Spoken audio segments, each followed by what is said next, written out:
નવેમ્બરમાં લેવાયેલી સીએની પરીક્ષાનું પરિણામ જાહેર થઈ ચૂક્યું છે। ઓલ ઇન્ડિયાનું 11.57% પરિણામ જાહેર થયું છે, જેમાં અમદાવાદ સેન્ટરનું 13.4% પરિણામ આવ્યું છે। અમદાવાદ સેન્ટરના 4 વિદ્યાર્થીઓએ ઓલ ઇન્ડિયાના ટોપ 50માં સ્થાન મેળવ્યું છે। અમદાવાદની જ્યોતિ મહેશ્વરીએ ભારતમાં 3જો રેન્ક પ્રાપ્ત કર્યો છે, તો અમદાવાદની અનુજા મિસ્ત્રીએ ઓલ ઇન્ડિયામાં 7મો ક્રમ પ્રાપ્ત કર્યો છે। સીએની પરીક્ષામાં લખનૌની ઈતિ અગ્રવાલે પ્રથમ સ્થાન મેળવ્યું છે। I was expecting second rank or first, but not third. So no, but I'll not complain. I'm happy with what I have. I would say consistency જોઈએ during our studies.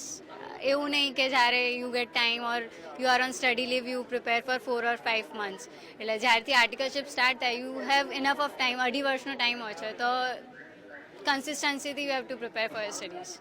ઇન્ડિયામાં 7th રેન્ક અને ગુજરાતમાં 2nd rank.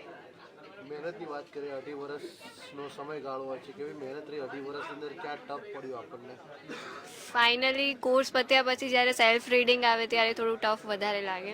Hard work સીએનું બીજું નામ જ છે। Hard work તો તમારે કરવું જ પડે। 2.5 યર મતલબ સોશિયલ લાઈફમાં ઘણા બધા કોમ્પ્રોમાઇઝ કરવા પડે તમારે, family picnics and all other social programs અને બધું, એન્ડ તમારી ઘણી બધી હોબીઝ હોય જેમ કે સિરિયલ યા ટીવી યા એ બધામાં બી ઘણો બધો કોમ્પ્રોમાઇઝ કરવો પડે। બટ એકવાર ખતમ થયા પછી વોટ યુ ગેટ, મતલબ એ લાઈફ આખી અલગ હોય છે।